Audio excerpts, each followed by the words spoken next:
On today's World Insight, China doubles down on efforts to swing the doors open to travel and trade while optimizing a targeted response to COVID-19 cases.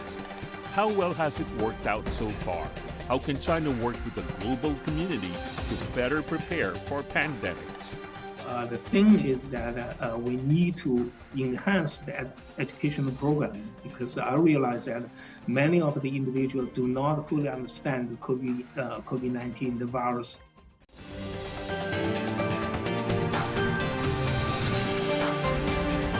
Here is our host, Tian Wei. Hello and welcome to World Insight with me, Tian Wei. Since COVID-19 struck, China has weathered 5 pandemic waves. The nation has steered clear of widespread virulent strains and bought valuable time to research vaccines and treatments, as well as the preparation for the healthcare resources, according to Chinese authorities. The COVID-19 mortality rate in China have remained so far the lowest in the world. Taking into account viral spread and the changing pandemic situation, China will downgrade its COVID management from Class A to Class B starting from January 8, 2023. That is according to the Chinese authority. That means no more quarantines for arrivals and the easing of mobility restrictions. So how could China ensure a smooth transition to a new phase in its COVID-19 response? And how can China better cooperate with other countries to continue battling COVID-19? For answers, let's talk to our panelists.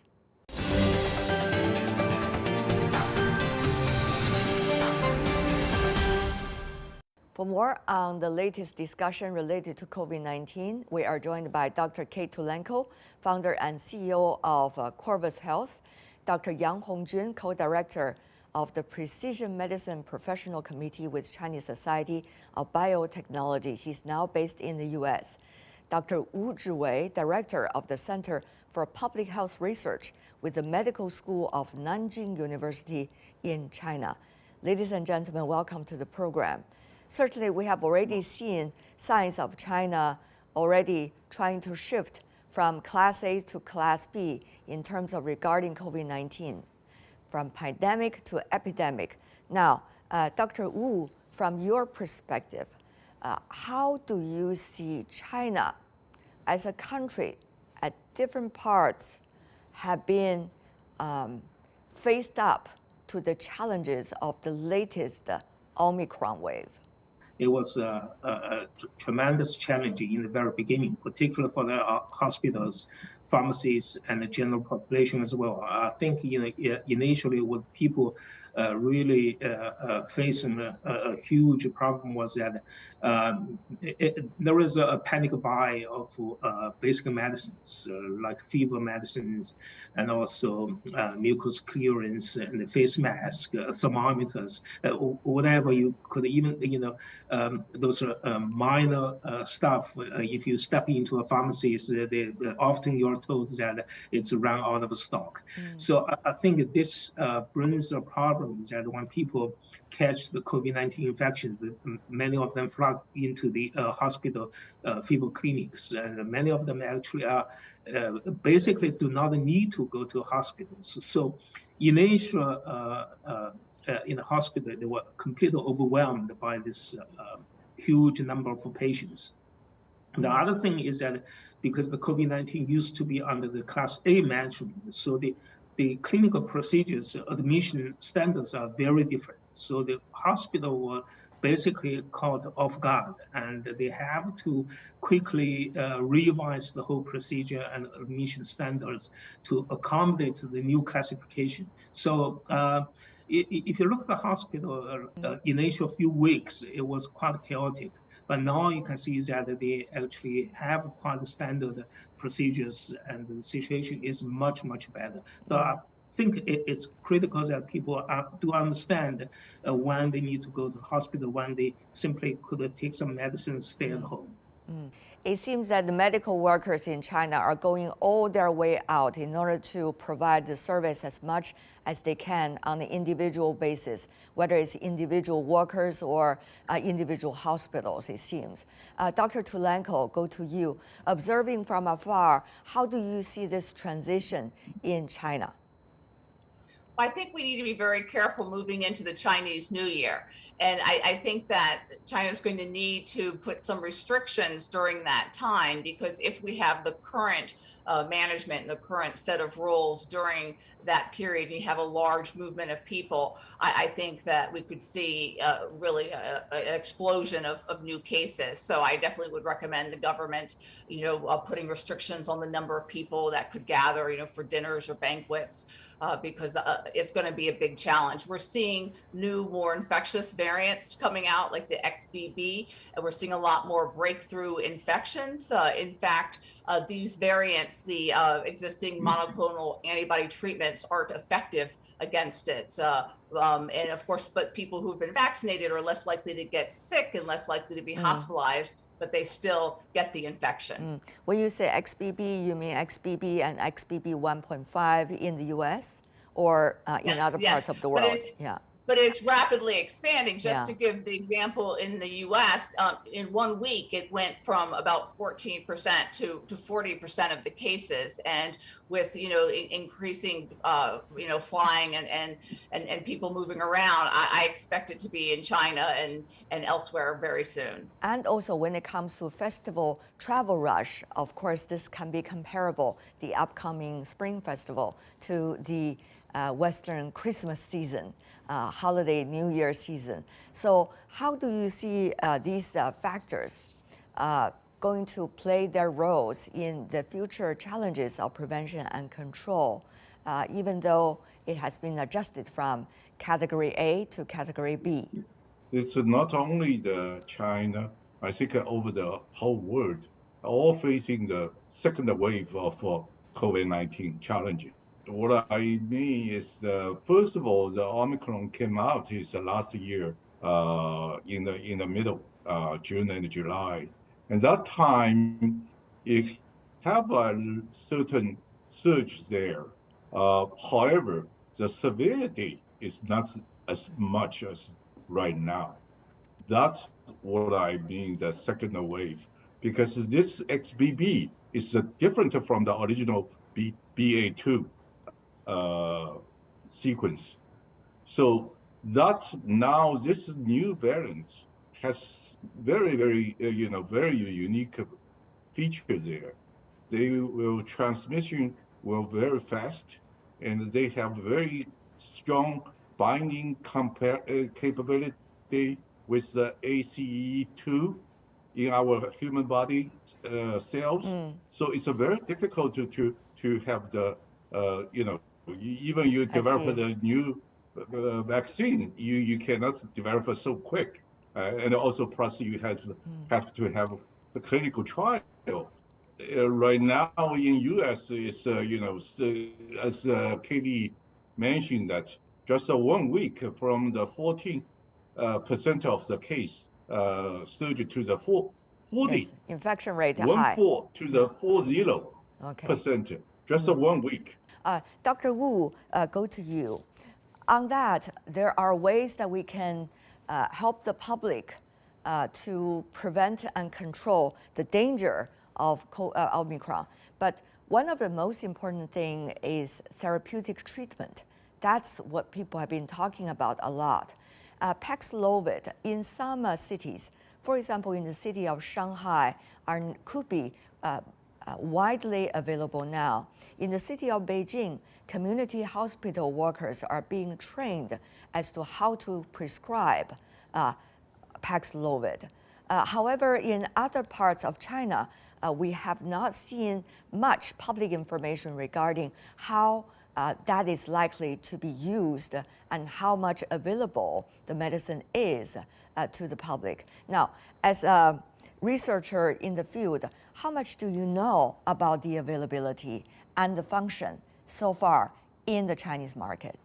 It's good news that in Shanghai and Beijing, there are a large number of hospitals actually providing Paxlovid to patients. But I think that people have to be aware that Paxlovid has a lot of drug-drug interactions with a lot of underlying basic medical issues. So as we indicated in various reports and media reporting, that does not recommend people to stock up with the medicine but themselves and do it by themselves. But China so far has licensed 3 different medicines, 2 from America, 1 from China, the locally produced. The other one actually is the Merck's Lagevrio, which also recently licensed. The Z medicine also is shown to be quite effective. And a locally produced one is called Asvudin, which also is licensed. And I think that also available in some hospitals. So who should take which medicine very much depends. They should consult their physicians in terms of safe usage and also to see whether they are necessary. How do you see the general picture of this wave of Omicron from where you are? How much do you see that could provide you with some possible hints on the building of herd immunity in China as a result of this current wave? Well, you see, you have to be careful with the herd immunity, and I think it's often people do misunderstood the herd immunity. They thought, okay, once I get infected, then basically I could simply lie down and go freely without caring at all. This is a complete misunderstanding because for viral infection, the virus itself is a problem, but also your own immunity also is an issue. So it's a combination. Basically determines how serious you will develop symptoms, clinical outcomes. So, but you do have, a tremendous impact in terms of once you are infected, once you have vaccination. So we can see clearly that in China, over 90% of the population have received 3 doses of vaccination, so which actually provide tremendous protection in terms of avoiding developing severe diseases. So this definitely will help. But the one thing is that once the virus is mutating very fast, and basically if you look at the epidemiology, actually, you can see the virus evolves very quickly, in average about 6 months, which is a lot faster than you develop an mRNA-based vaccine, which at least needs 7 to 9 months. So basically, that tells us that you can't totally rely on vaccines and the medicines. You do need to use your common sense and do a certain kind of protection for yourself. So this is something actually we have to carry in mind.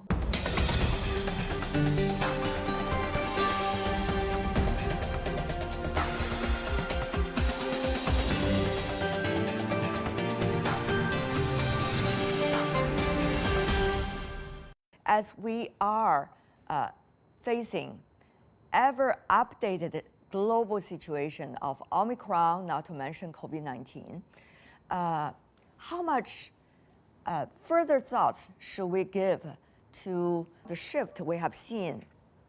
Exactly. This is not only about avoiding being infected. I think there is a high probability that everybody will be infected. The issue here is that if each individual provides some kind of self-protections, you could basically stretch out the peak of the infection, flatten down the curve. So that would ease the burden on the health care system. I agree with Dr. Wu that I think herd immunity has been a little bit misunderstood or a little bit exaggerated, because herd immunity depends on how infectious the disease is and also whether you can contract it again and again and again. And with many diseases, you really only get it once, or you only get it once severely. For example? Oh, well, something like measles, for example. with COVID, not only is it highly infectious, but you can get it again and again. And so that renders herd immunity not as protective as traditionally we think of it being. So that's the challenge. And also, in a way, the herd immunity it keeps healthy people from dying, but since they're out, they can spread it even more. So it's not something that we can rely on. And I think we really need to start talking about a new normal, that, COVID isn't, we've been saying for a while that, well, COVID is going to become like the flu, but in the next 2 or 3 years, I think we're going to be in a situation that's worse. And I think that families just need to have a plan of how they're going to protect themselves, a plan of prioritizing what's important to them, for their economic health, for their mental health, and not doing the high risk activities that perhaps aren't as much of a priority. Because when you say worse, what exactly do you mean?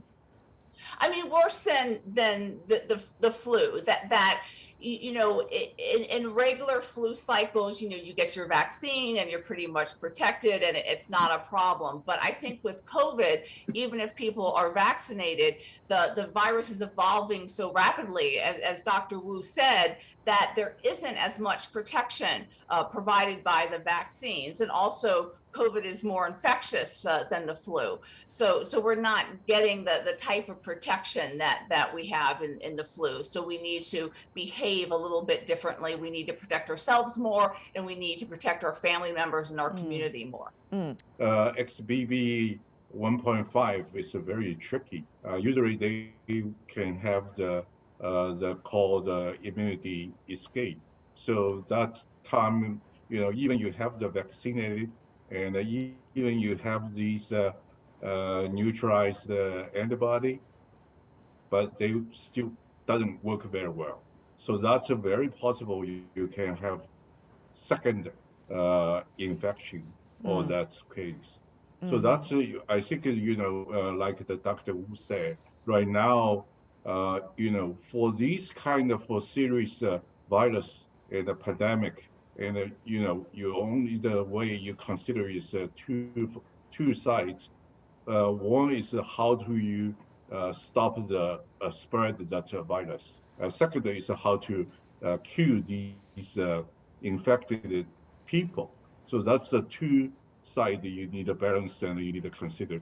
And and also I think this is a new challenge, and even you have the Paxlovid and how to use that, and how to combine with the antibiotics, and how to use other medicine, how to use the different patient.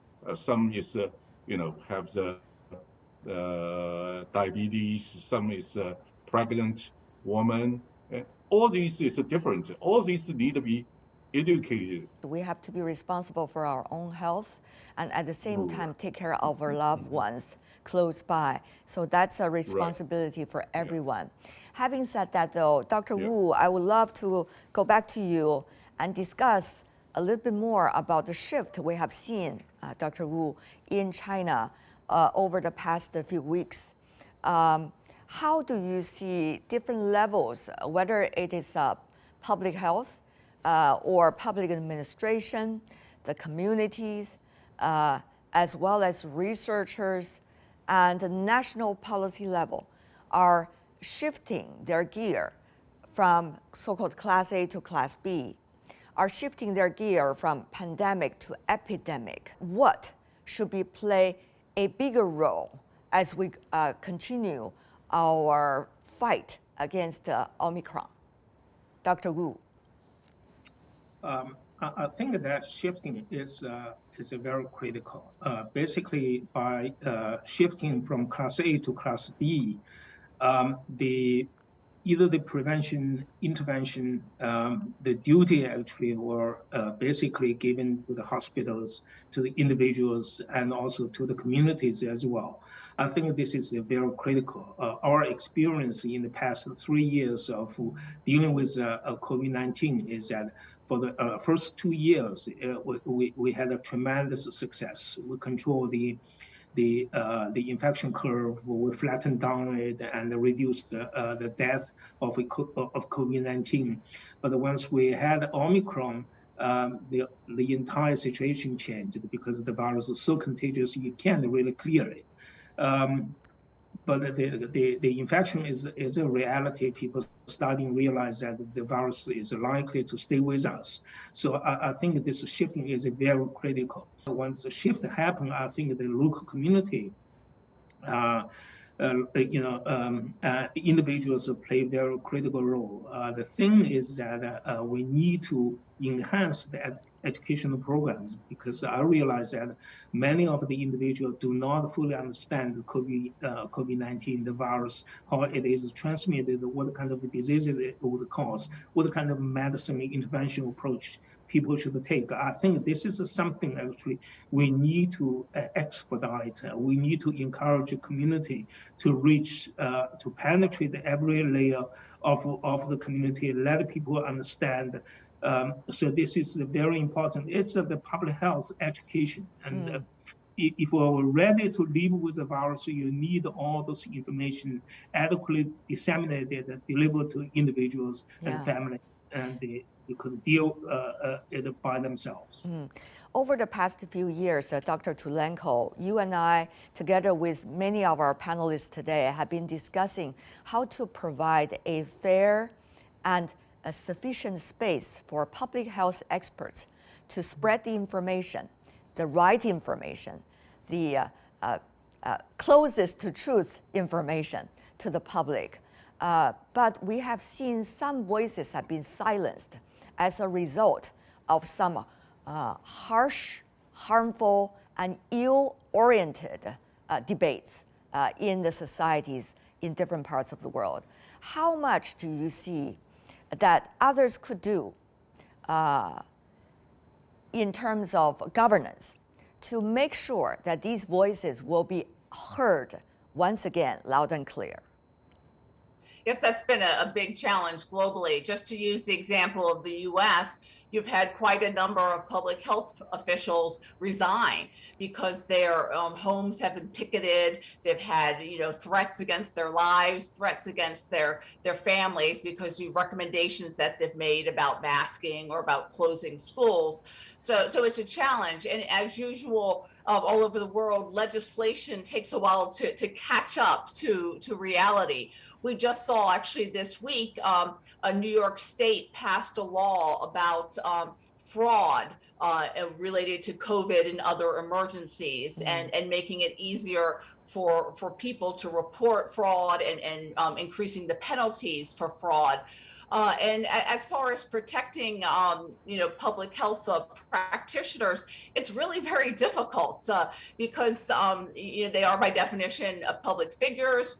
There's really not the funding to provide them with security. So I think a lot of that of protecting them really has to do with educating the public about why they're recommending what they do.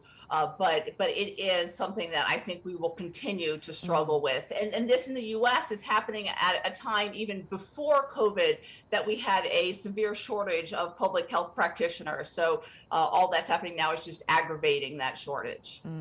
Dr. Yang, before we go, your thoughts on how should China at this point battle two possibilities? Is this a wave of Omicron further escalate after the Spring Festival with a huge traffic flow?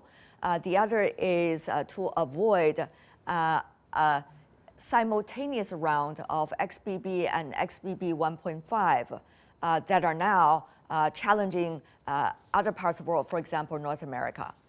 I think, you downgraded the COVID-19 pandemic. This is a good policy. However, it should not to stop you to take the new measure based on the situation. For example, the Spring Festival is coming up, and we should continue to avoid the big gathering and the big event. The whatever you open, you have the plan how to open it. gradual opening. In a certain place, you should take don't worry about it because we now is a downgraded the policy. But even that case, because right now the XBB is so serious, we should take this adequate measure to avoid these gathering and the public case, and people stay home. Still encourage them stay home. Kate Tulenko, Yang Hongjun, last but certainly not least, Wu Zhiwei. Really appreciate it, and Happy New Year to you and your family. Thank you.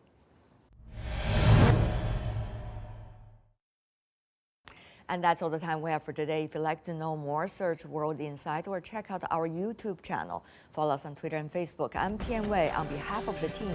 Thanks for being with us. Bye for now.